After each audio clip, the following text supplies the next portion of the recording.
Tusobola okuwera ikazi nga 3 oba 4 ne betubaterawo kirasi 2 abaana basobola okutuula omwo ne basoma ku Quran. Abantu bano bali mu bwetaavu bw'otunuulira embeera gye bawangalira mu tutambudde district yonna naye mu butuufu ebikozesebwa tebalina. Ettaka bw'olitunuulira tewulina ky'osobola kulima ne kivaayo. Abantu bano tubeere nabo. Allah yensi gye yabateekamu bwe bwaba yakuteeka mu kifo ng'osobola okulima okola kino bano tebasobola kulima. Vaayo tukwatire wamu tubeere n'abantu baffe tusobola okutambuza ummati Muhammad sallallahu alayhi wasallam. Salam Charity calls on everyone to support the Muslims of Katakwi and the entire community through education, health services, clean water, and better opportunities. This is a mosque. They use this grass here, but after the termites disturbing and the animals, they resorted now going under the other mango tree. So it is that mango tree there, which is now their mosque. And also the challenge, another challenge also is water. This is one of the mosques which we have visited, and the believers come here to perform their prayer. I call upon everybody, let's give whatever we can afford to make sure that we put the house of Allah in order. I think we can afford. Your single coin, your $1, your 1 shilling, whatever you can afford, we can make a change to this place where the believers you see surrounding this place who are in need. We have traveled all over the district. We have not found any kitchen where there is a sign of something that they are cooking. The place is very dry, but for a start, if we can put the house of Allah such that people can be mobilized in such a places, we feel that things can change. This would be a place of development where they can start from. So we call upon all the believers, our brothers and sisters all over the world, to make sure that we join hands. This is something small if we come together. Together, we can bring hope and lasting change. Join us in making a difference. Every contribution counts. For us here in Iteso, we are there by name. Our children are there, but they don't have knowledge or Islamic knowledge. Unless the father or the parents have what? Some little knowledge, like now how to start a salah, that's prayer, ablution, and the rest. But otherwise, we are totally, the team leader, we are totally in need of your assistance. We are in need, and indeed, we are in need. Contact us today to support Katakwi. For more information, call 0776 444 220 or 0701 555 000. Eno ye Salam TV. Eno ye Salam TV.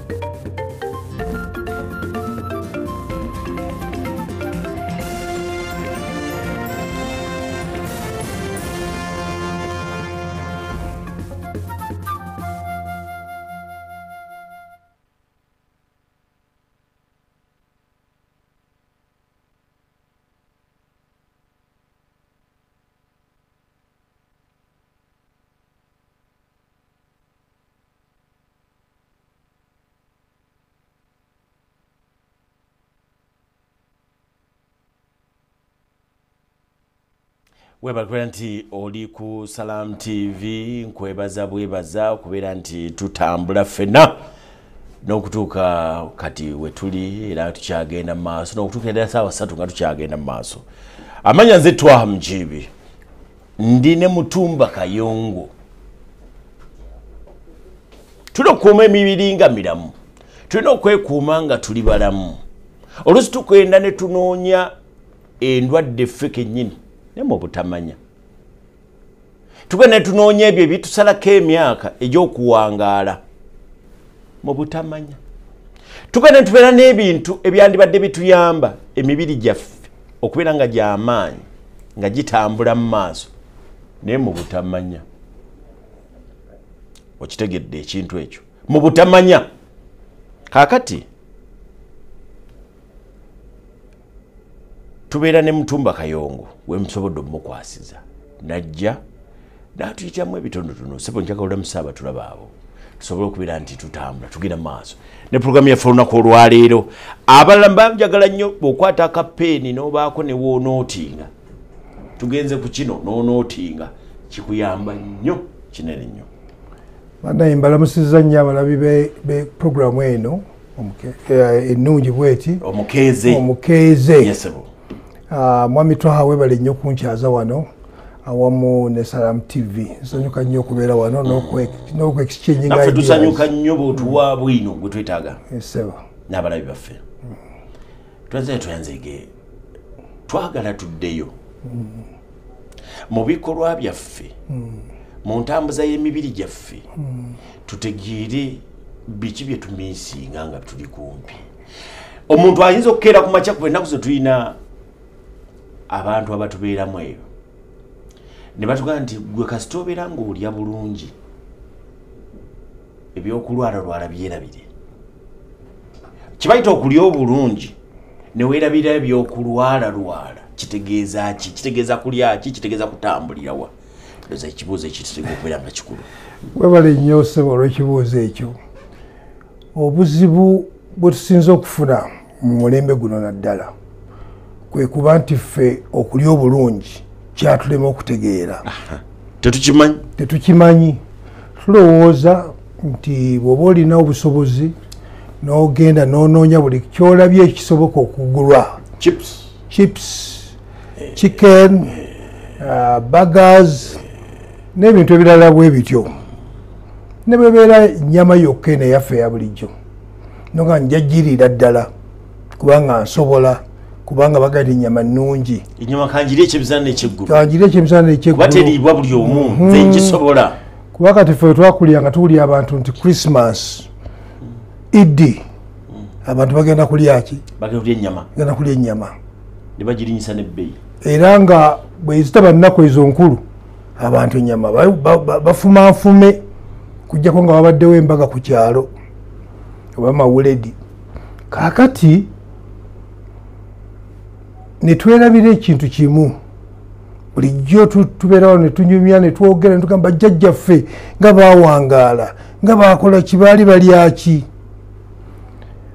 Omubiri gw'omuntu kyetulina okusooka okutegeera kiri ekintu kimu nti gwe okufaanana nga bw'ofaanana kitutte obukadde n'obukadde bw'emyaka osobola okufaanana nga bw'ofaanana. Omuntu yenna afaanana nga ekitundu kyakuliddemu kyeyazaalibwamu ne bajjajjaabe ne bajjajja bajjajjaabe ne bajjajja bajjajjaabe. Ente tesobola kutandika kulya nnyama era bw'erya ennyama efuna obuzibu. Ente era emyaka egiyiseeko emabega awo waliwo obulwadde baali babuyita cow mad disease bwagwa mu Bungereza ng'abantu batandise okujingajinga ebintu batabikatabika ebintu ebikwatagana n'ennyama ey'ebika mu mmere y'ente. Ente ne zigwa eddalu obulwadde ne bubutegana ne mu bantu ne baweera ennyama ya Bungereza yonna okuyingira mu bitundu bya Europe byonna. Juuzo omukulembeze w'eggwanga lino alina we yali ku mwoleso abavubuka b'e Makerere ne bamutegeeza nga bwe bakoze innovation ey'amaanyi nga kati ente mu mmere yaazo batandise oziteeramu ebintu ebikwatagana n'ebyo n'ennyama. Ekirungi bayogerera ku poliisi ng'oli mulunzi naga tekisoboka ate kati ekyo tunakikola tutya? Ente okutandika okulya ebintu ebirimu ennyama mugiyita innovation. Empologoma eri omuddo kaakati tirya muddo erya nnyama enywa musaayi na nnyama. Yes, kyekikula kyayo bwe baagikola. Embwa bw'eri omuddo era bw'olaba omuddo gw'eridde ng'ogeze n'ogitunulira bw'onogiraba ng'esondamu omuddo guli gw'erya ng'omanya nti ogwo omuddo ndwadde ddagala enoonya ddagala embwa. Yes, era olumala okutuuka mu lubuto n'ebigaana ne bigenda mu lubuto ng'ebikomyawo kubanga sisitemu yaayo tebaagikola kulya muddo naye bw'eteekayo eddagala lino ne livaamu ebirungo erina okubikomyawo ebiwuka ebiri mu lubuto ne bikola ki ne bifa. Ye sisitemu yaayo bwe baagikola.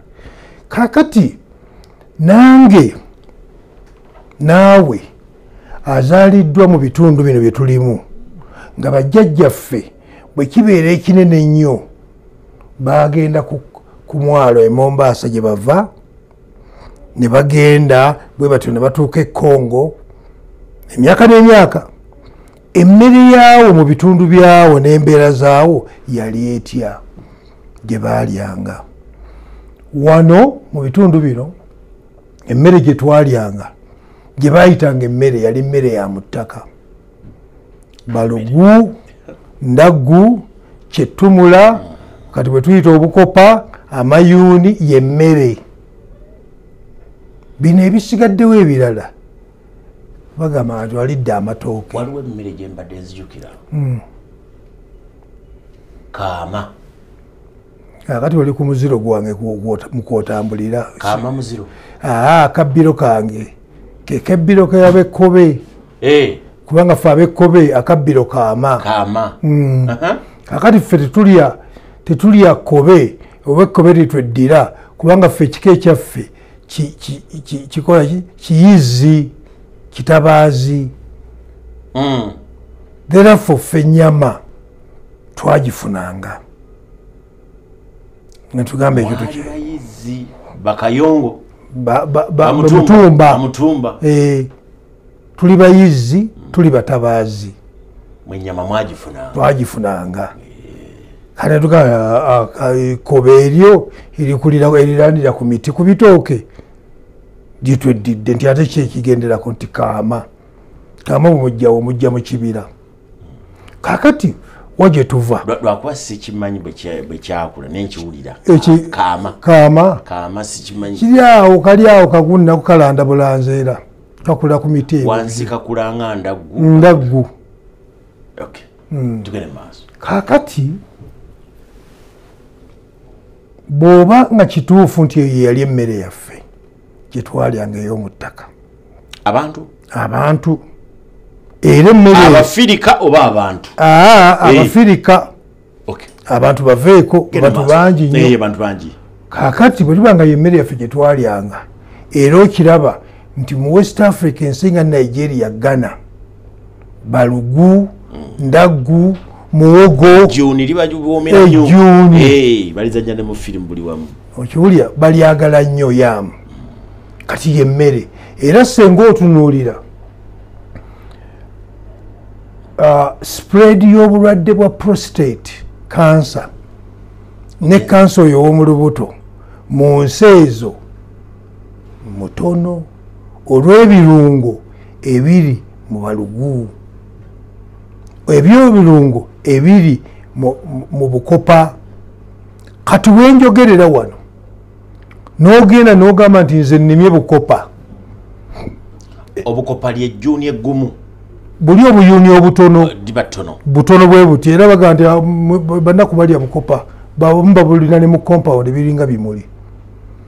Naye kakati wenjogerera wano buli kiro yabyo bano abatwala ebintu e Bulaaya kiro y'obukopa bagigula 10 ezo. osanga kakuze nno nga kakola half kilo. Nanti kugambye buli kiro bagitukolaki bagitunda sente ezo. Naye ne bwonoonye kati nti onoonya omusiri ogw'obukopa eka 2-3 tozirabako. Omusajja ali lwenge eyo abulima naye abulimira ku order lyabo ababutwala. Naye nga babutwala e Bulaaya kubanga bakivumbula nti obukopa bulungi mu kulwanyisa prostate w'abasajja. Obukopa buno Ubwo obukopa ate kati bo kye bakola bagenda wala babutwala ne babulongoosa ne babukaza ne babukola powder n'osobola okubugoya nga akawunga n'osobola obulya nga ki. Ffe wano ng'oli ava mu katale ng'omugati genda ondeetera obukopa. Kaakati okuddayo emabega wali we tuvudde eyo yali emmere yaffe, emibiri gyaffe ne gibeera conditioned nti girina kulya ebyo era gyo ne gyetegeka bulungi nnyo nga wagenda wayitawo emyaka n'emyaka n'emyaka nga tuli designed nti ebweti we tulya. Omubiri ne gutegeera nti tunywa mafuta ga petroli si dizero oba engini yaffe tekozesa gaasi. Kati fe nduga nedda tikisoboka bino bizze kati bw'okyusamu wano katono gonna mafuta. Omusajja yanyononedde engini yange yakubye taddemu dizero naye ng'ate waliwo emmotoka endala nga naye etambulira ku kkubo nga yeekozesa ki dizero naye eyiyo ekozesa petroli kubanga bwe batyo bagikola ki bagiprogramminga. Kaakati oluusi olwo ebintu ebimu abantu abamu bye boogera abakulu ne tubitwala ng'ebyokusaaga. Bw'owulira nga omukulembeze w'eggwanga akugamba nti nze sirya kino sirya kiri ndya muwogo kalo nabiri byaffe ebyedda byendya byokka nabanda obulwadde kyoyo bumuluma oba abadde ki nedda ali just aware nti omubiri gwe engeri gye baguprogrammingamu kubanga kalica gyavaamu y'abalunzi. Ffe abalunzi tulina ekintu kimu kubanga tewali njawulo wakati w'omulozi n'omugole nti omuntu atambula kilomita 40 buli lunaku anoonya mazzi na muddo gwa nteeze ateeka emiwogo gy'emikalu emyokye mu kasawo n'agenda nagyo n'alya emiwogo gyegye ng'ataddeko ekyanzu ky'amata bw'aba agafente mwegali nga tezinakamiza n'alyoka anoonya omuddo awalala ennaku endala ziza ali ku muwogo oyo n'amata omubiri ne gubeera bwe gutyo. Era edda ng'abaana b'abalunzi aweza n'emyaka 8-10 nga talyanga ku mmere eri solid anywa amata gokka. Kaakati omwana w'abantu bano abatali balunzi yalyanga balugu n'alya essunsa n'alya ebugga n'alya doodo nga zenva mugenda mu bugenzi munnyo bwe baba bagezezzaako ennyo nga bateekamu ekinzaali kye bayita ekyanzaali ekiganda turmeric gwe bayita kati kinzaali kino omugaso ekyo omuyitirivu kirina omugaso eri abasukaali kirina omugaso eri aba high blood pressure kirina omugaso eri aba arthritis. It is a blood cleaner ekinzaali amagulu gannuma turmeric nina pressure yange erinnya turmeric because it's a cleanser, it's a non-oxidant gundi ina properties ezo. Kati ekinzaali kyafuuka ddagala njagala okutegeeza mba ndi wano nga mwanyina azaaliyo mu America nga mpeereza gundi capsules ndamuga nti zaki nti olina okuzimira buli lunaku ezo zijja kuyambako za turmeric ningisumulula nga turmeric y'omu yali mu kabada yange ey'omufumbo bamutadde mu capsules naye ng'ekinzaali wano weekiri. Nze nalina jjajja wange baali bamuta Janet, yafa naye omukyalo oli nga buli nva zaatufu kubanga yali alima ebinzaali ebyo ng'akisekula n'akiteeka mu ssuusa, n'akisekula n'akiteeka mu bijanjaalo, n'akisekula n'akiteeka mu buli kintu kyonna kyatufumbidde. N'agenda wali ne tulirako balugu oba muwogo oba lumonde. Ono mu lumonde twejalabizza nnyo. Naye emyaka namubuuza, jjajja guyinza okubeera ne sikiini efaanana bweti enyirira? Mwana wange kinzaali ekyo. Naye kati obimbuulira kinzaali ekyo kati nga nze mbitegeera ku myaka egyo naye nga ye kinzaali, era nga bw'otuuka mu nnyumba ye kyosooka okuwulira ekiwunya turmeric, kinzaali, manyi kiwunya nnyo.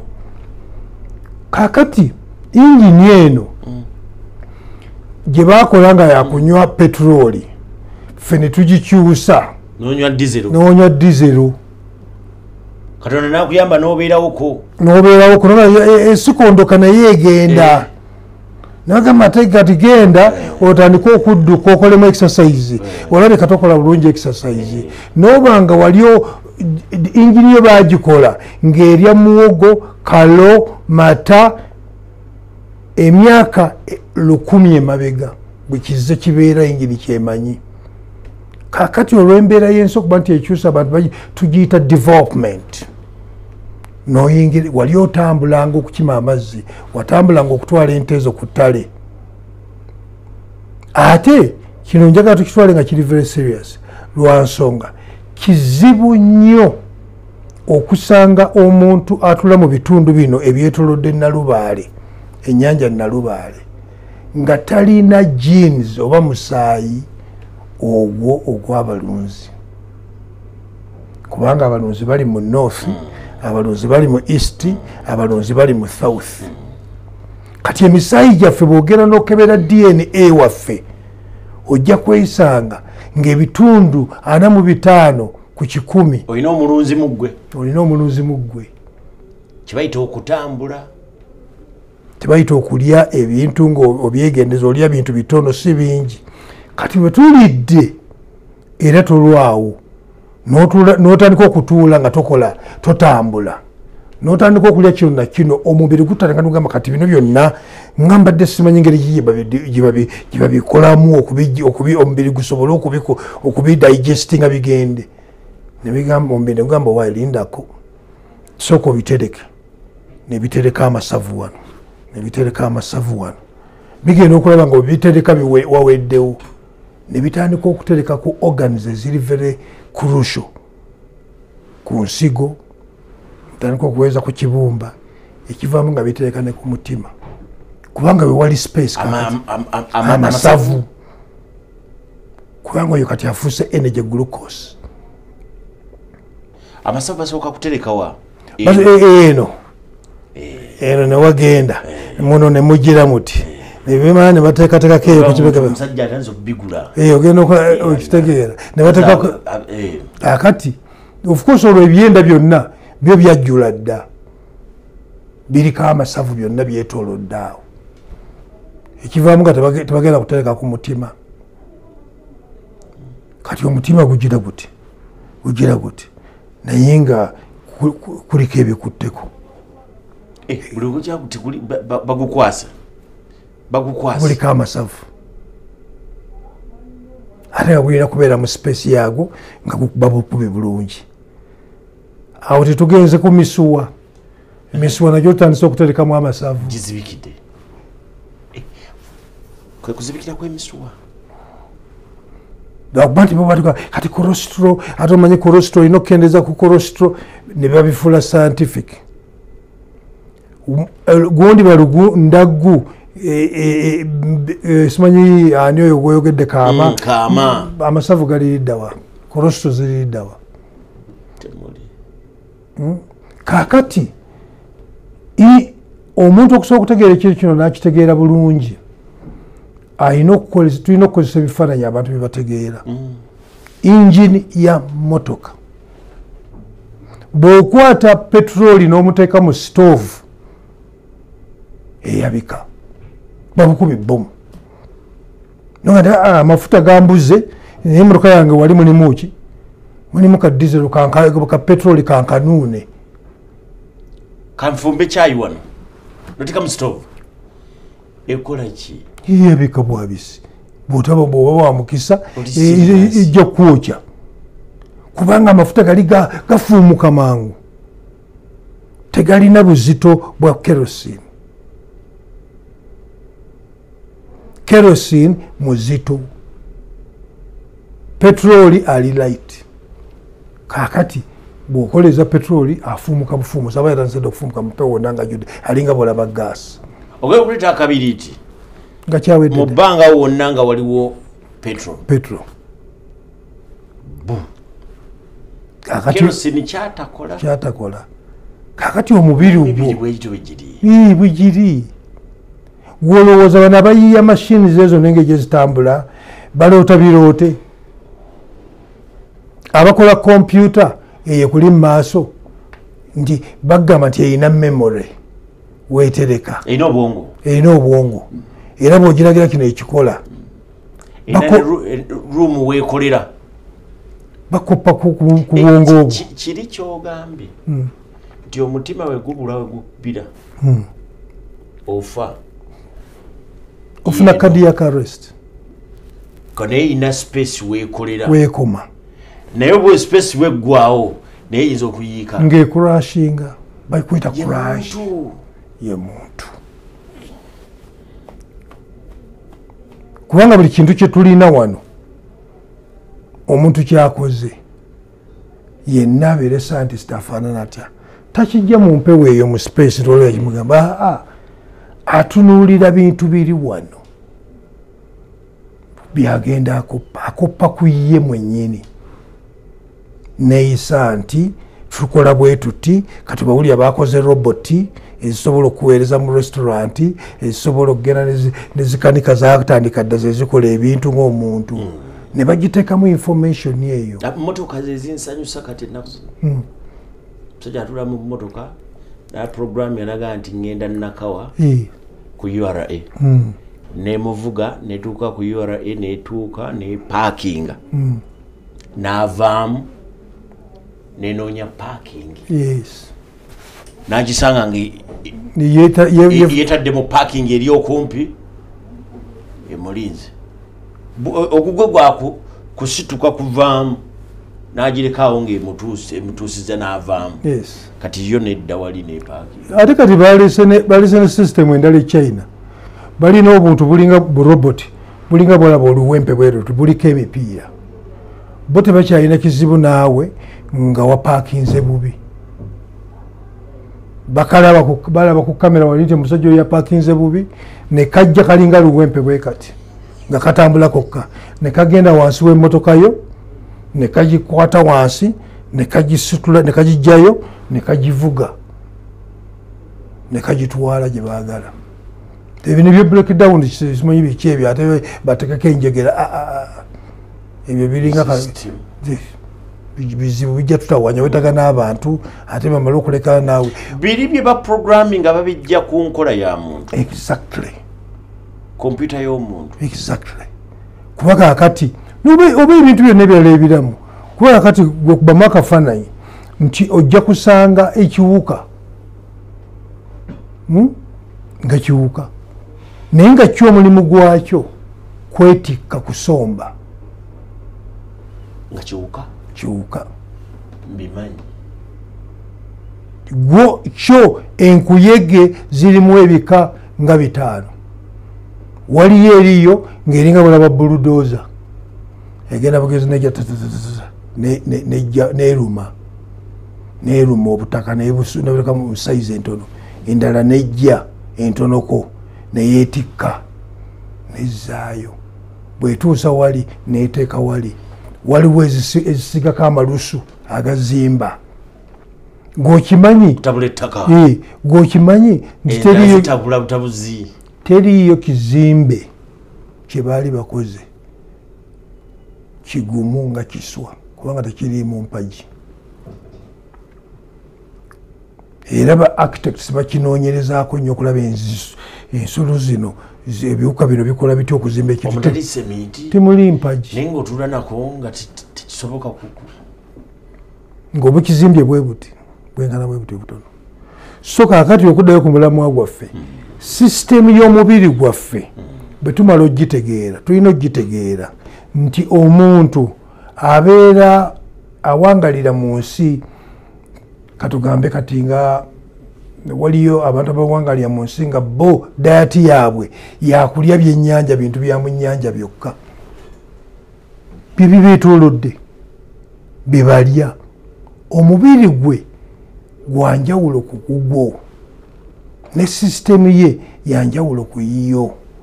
njaga tube tuwumulemu katono atulaba oli ku Salam TV programu omukeeze tegeera kyolya osobola okwongera ku nnaku kubanga ebirwadde abali mu malwaliro eyo mulaba obulwadde bungi tusobola okubukyusa mpola mpola mpola ate olaba ne kansa omu ava ku ngeri gy'oyinza okubeera nti byolidde biyinza okukuleetera embeera eyo. Kakati kitegeeza nti tutegeere bwawe tutambulira tuyinza okuba nga twongerako ennaku. Nze Twaha Mukiibi ndi ne Mutumba Kayongo researcher katujja.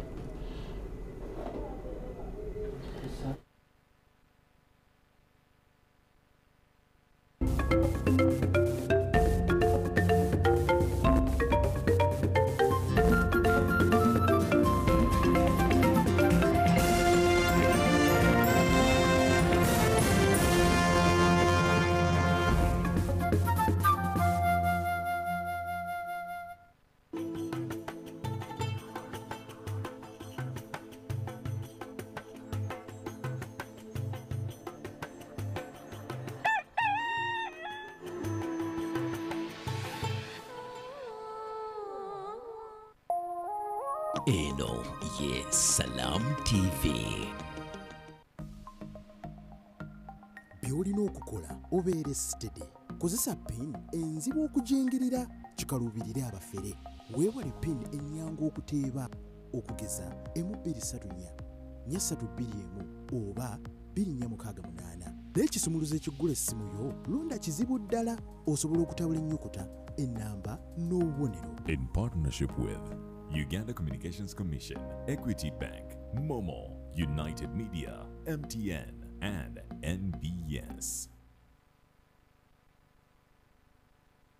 MTN Momo ekuleetedde investor nga yenkola eyeesigika okusobozesa okukozesa ssente zo okukolera bakasitoma basobola okuyinvestinga okutandikira ddala ku 10 okwefunira amagoba ga buli lunaku ate n'okugyayo ssente zaabwe ze beeterekedde akadde konna we bazaagalira. Goberera emitendera gino nyiga *165# londako namba 7 invest and insure zaako namba emu invest with Momo londako emu investor yingizaamu piniyo okusumulula amaanyi ga investor. MTN nga tuli wamu tewali kitulema.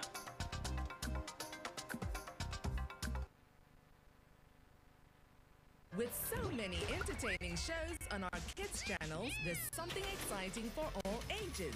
What GoTV package you're on, it's your ticket to the GoTV Fun Zone. Enjoy shows carefully curated for all ages, all in a safe and family-friendly environment. So stay with GoTV, your ticket to the GoTV Fun Zone at home and on the go. GoTV Stream. GoTV. Love it.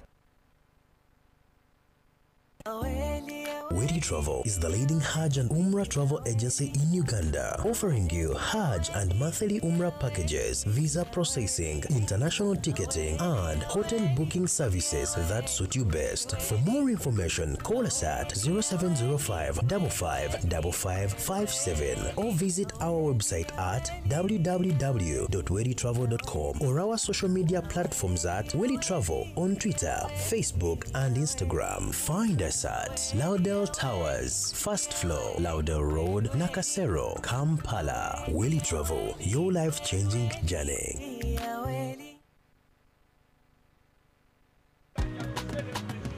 You used to tell me that I don't make you happy. All that time you would be complaining. I'll call you every day, yeah, yo, baby, don't. bw'otyo osobola okufuna ekibuuzibuuzi kyonna ne MTN Voice Bundle. Kuba ku mikutu gyonna ku bbeeyi dondolo. Gula bando y'eddakiika 25 ku nnusu 1,000 bbeeyi dondolo. Oba gula daily bando yonna gy'oyagala. Nyiga star emu star 2 olondeko daily voice bundle oba kozesa my MTN app. Wetwogera awamu tewali kitulema.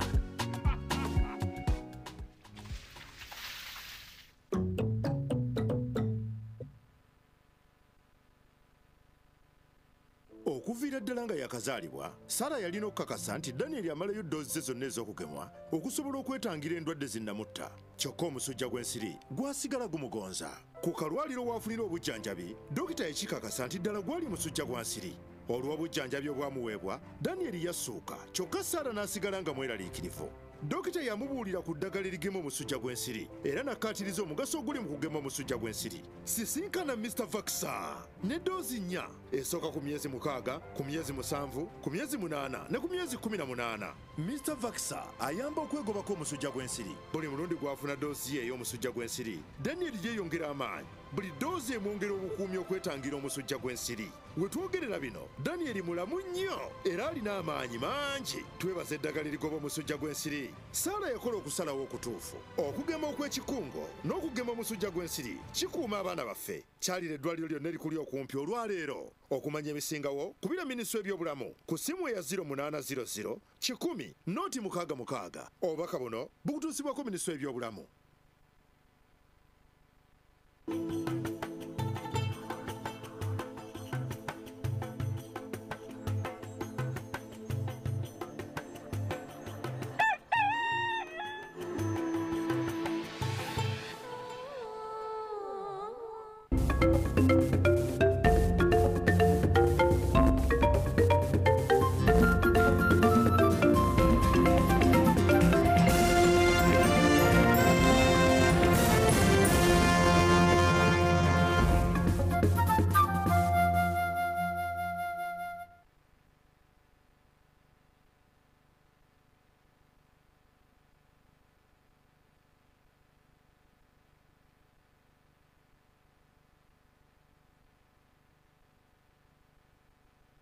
Kulikayo mukumulamu tukyagenda maaso program for mukeze olunaku olwaleero twaluwaddeyo nga lwabyabulamu.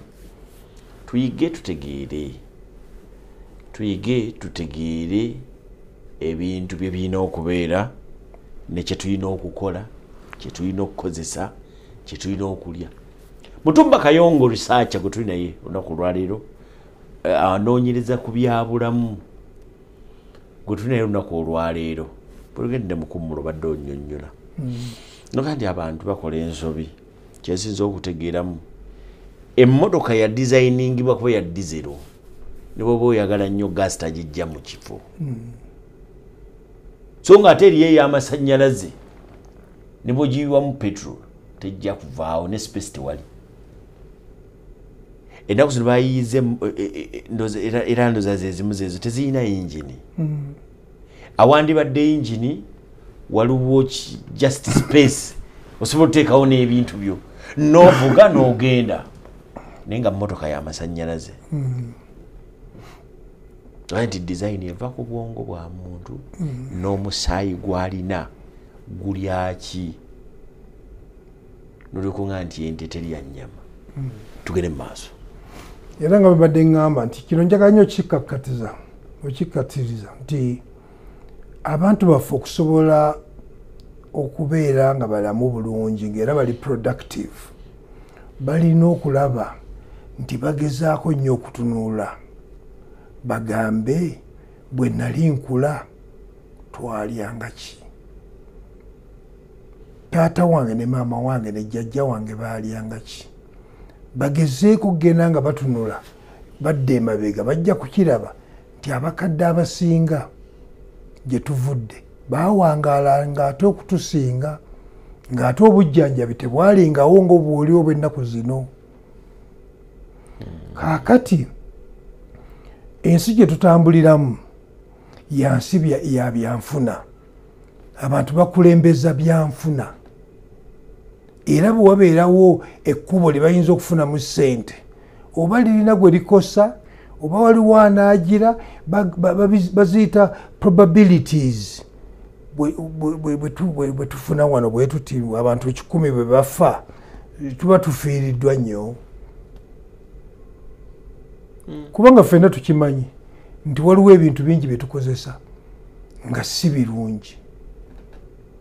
Ffenna tukimanyi nti amafuta agasinga gakosa obulamu bwaffe naye tugamba owaayi kale newakubadde gakosa obulamu waliwo eddagala kati eriyamba oyinza n'okwambala masiki kantambulye mu motoka ya dizero kantambulye mu motoka ya petro kankozesa amanda oli n'akwata akaveera n'akasaaniisa emmere kebakola mu mafuta. Akaveera ako sikategeera nga sayansi bulungi Mutumba Kayongo kavaako ddi akaveera okukafumbisa kavaako ddi obukyamu eri omubiri gwaffe? Kibuuzo ekyo kirungi nnyo. Akaveera ako kakati kyewalisoose okuweebuuza kiri bwe kiti akaveera bakakola muki? Akaveera bakakola mu matirio y'emu neevaamu amafuta era bw'okwata akaveera ako n'okasaanuusa amafuta gano ag'emmotoka bw'okwata akaveera ako n'okasaanuusa osobola okukola dizero atambuza emmotoka. Era wano mu Uganda abavubuka nabawuli abali saidi zeeyo mukono babatendereza nnyo bayitirivu bakwata plasitiki ne bamukolanga abantu bakola walagi mu kidramu ne basengejja ekivaamu abeera petroli oba dizero oba petroli ne bamuguza n'ababodaboda ne bakolamu ki ne batambuza pikipiki zaabwe era nga basaba kubayamba basobole okukolektinga obuveera obwo bungi bazimbe factory ekola amafuta mu buveera kubanga material y'emu. Kakati gw'okutta akaveera okataddemu capati y'omuntu eyokya bweti kokali light atambudde nayo chemical ziri zonna eziri mu kaveera zigenda mu capati y'ono. Okutta akaveera okasaanisizza emmere gyoguza abantu mu woteeri oba awaka ewuwo. Akaveera omanyi kakuuma ebbugumu. Abaana balwadde, omukyala afunye obulwadde afunye kansa, tuli kaveera. Kyokka endagala tukimanyi nti bweziri era tukimanyi nti bwoba tolina ndagala osobola bulungi okutokusa obutokusa emmere yo era n'ogirya seppiki n'ebika ku seppiki. Yes. Kakati tosobola kugenda olaba bano abaliko amateeka agabafuga ennyo newakubadde ng'emmere yaabwe si ya mulembe abazina okugundi ennene nga zi McDonald's na biki wali ogenzeeyo ne bakuteera ekifi ky'enkoko oba chips mu kaveera bakiteeka mu kipapula sandwich. Yes. Ebungereza wano tradition kipapula bakuwa chips wo mu mawulire oba mu kipapula ebifaanana kati wano tulina obuzibu obw'amaanyi era abavunaanyizibwa ku nsonga zino balina ozitunuulira nti bulijjo okoma okubeera n'abantu nga balwadde mu nnyumba yo ofulumya nnyo. Olina okufulumya oba oyagala oba toyagala kubanga balina okugenda mu ddwaliro balina okugula eddagala olina okugula eddagala ate n'eddagala lirina okubeerayo.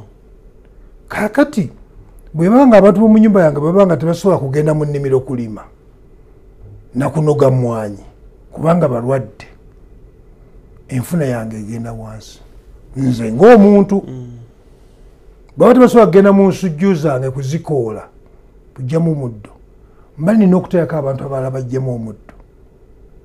Kakati ekyo njagala okitwale ku levo y'eggwanga ng'abantu balwadde half the time eyokola abantu baba tebakola balwadde oba nga bayongobevu olw'endi embi olw'enkozesa y'ebintu embi. Ssente zaalikoze ebintu ebirala ne zigenda mu ddwaliro. Abantu abalibadde bali mu production naye banga tebasobola kubeera mu production. Ne bagamba abantu batuuka n'okugamba nti omanyi bannayuganda tebaagala kukola banafu. Munnayuganda yabeera ddi omunafu? Eno embeera gye tuwangaliramu osobola okubeera omunafu tekisoboka. Ekyo sikikkiriza. Kitegeera abantu bawano bakozi naye gwe babuuze njagala otunulye bannayuganda oli akugambe nti nze mmazeeko omwaka nga sirwadde ssenyiga, nze mmazeeko omwaka nga sirwadde malaria, mmazeeko omwaka nga situddeko waka kubanga olw'obulwadde. Kati embeera eyo tulina okugirwanyisa tulabe nti kiki kye tukola mu bulamu bwaffe okukendeeza embeera nze bunneewuunyisa. Mwabatambudde ogenda mu nsi n'ogifuluma nga tolina supermarket tolina wooyingidde ne bakuwa kaveera. Mu buli kyogula kyonna oba kyakulya nga tebakwadde kaveera. Wano e Uganda ate nekibeera opposite. Tolina kyogula nosanga omusajja nga asitudde obuveera 10. Kano kalimu sapatu yokka, kano kalimu engato gyaguze, akalimu essaati, aguze kiki, aguze ebyokulya ng'akutte obuveera bw'ati ayingira mu mmotoka. Kyekiri wano e Uganda. Era ekintu ekyo nze nkirwanyisa nnyo. Wengula ebintu byange mbagamba bulungi nnyo ti emmotoka yange yiri wali. Ebyange mubimpe. Ate ssebo onookwata otya omugaati konze omugaati si gwange sinze nguguze gwange sabbuuni wange nze muguze gwe mumpeze empeteke wali ŋŋendaka saagala buveera bwomwe. Omuntu omu bamuwa obuveera 15 otwala obuzibu ate tobutwala waka wuwo wekka kubanga olutuuka waka ne babijjamu ne babiteeka mu bisaaniiko. Ebyo ebisaaniko bigenda wa? Mutumba Kayongo njagala kuzzaako mabega wali. Njagala oyongera onnambululire ku chemicals eziva mu kaveera kano eziyinza ate okulwaza omuntu kansa. Kaakati kyo buli muti yenna akimanyi abeere wa mu nsi ki abeere wa mu nsi ki nti amafuta petroli diesel kerosene biri cancerous. Kyo buli muntu akimanyi bireeta kansa. Ate yakati ffe kalinga mu Uganda quality y'amafuta gye tugula wano gye tulina yemu ku quality y'amafuta agasinga okubeera nga si masengejje bulungi. Kubanga ali amasengejje obulungi ebbeeyi yaago tetugisobola wano. Era kyova olaba nti Kampala newankubadde nga tulina ekibuga ekiri green, tulina emiti mingi, tulina amazzi gatuli kumpi, ffe ekimu ku bibuga ebisinga okubeera polluted wano mu Africa. Kiki ekitupollinating okubeera nga tulina pollution ow'amaanyi? Quality y'amafuta ag'emmotoka zaffe ge tunywa zonna ne zifuuwa ekika. E Bulaaya emmotoka yo neefuuwa bweti omukka ne bagiraba bakuyimirizaawo gundi yegijjawo breakdown ng'efuuye ku mukka beti katono.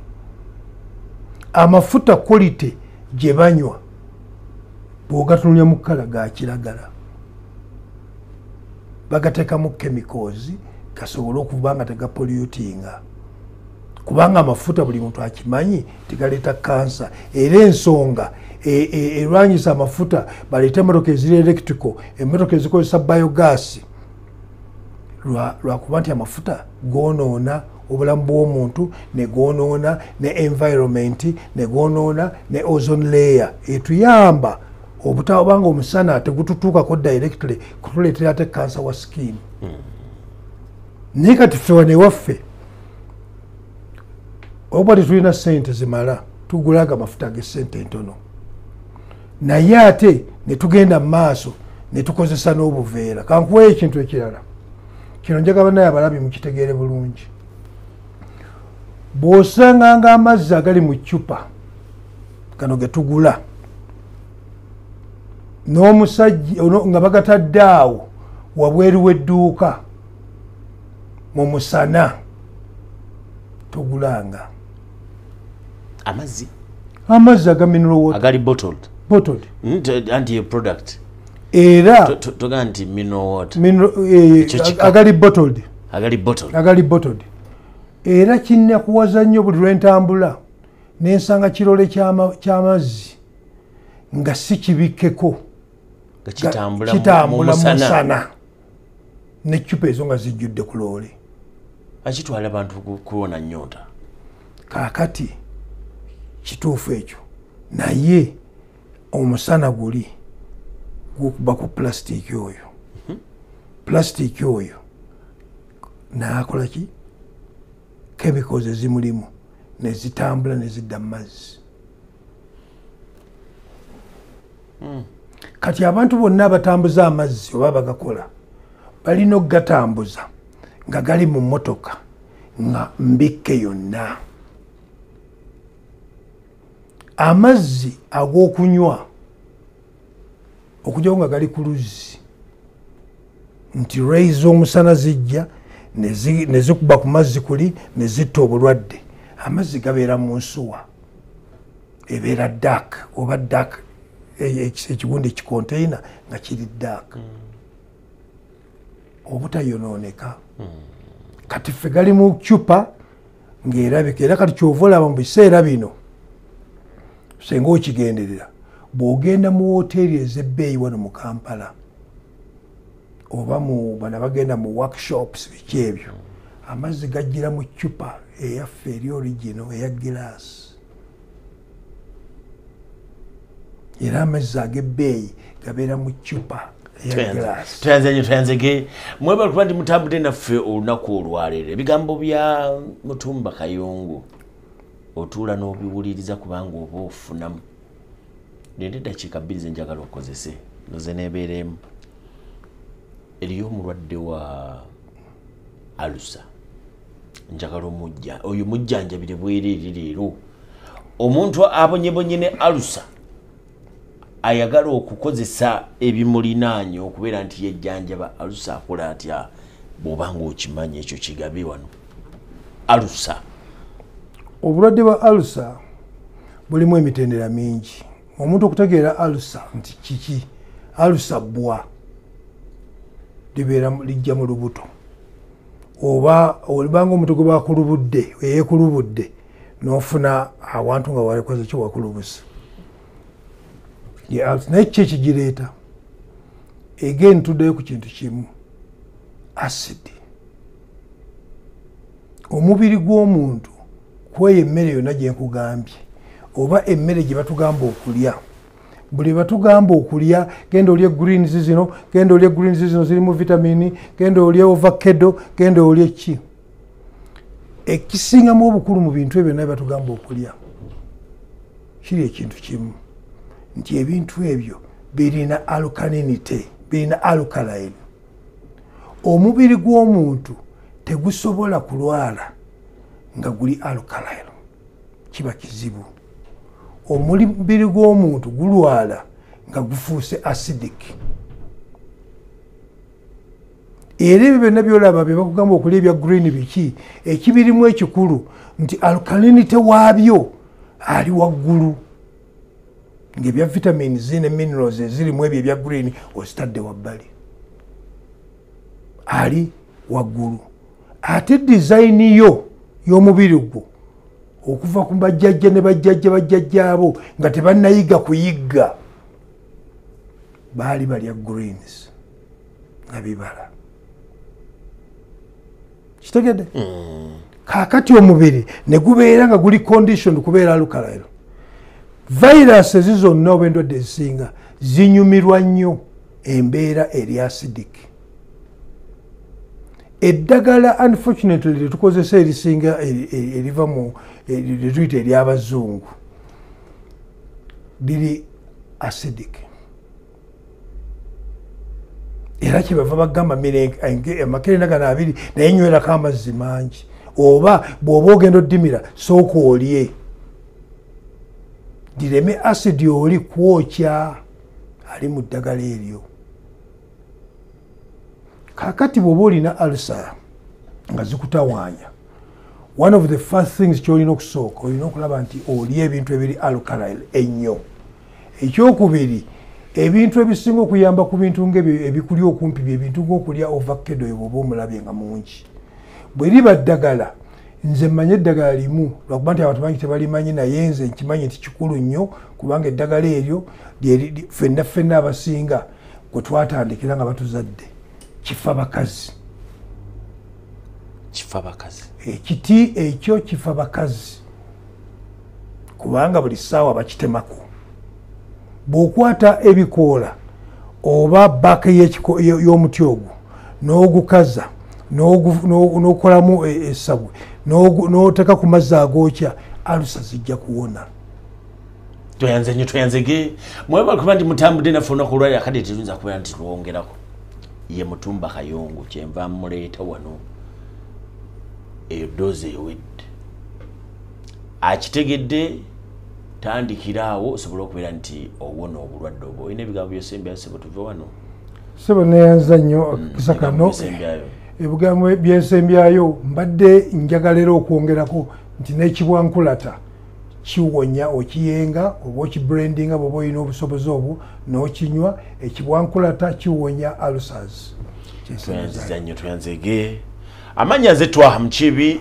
mbadde ne Mutumba Kayongo nze Twaha Mukiibi mbeere bulungi Katonda batukuumire mweraba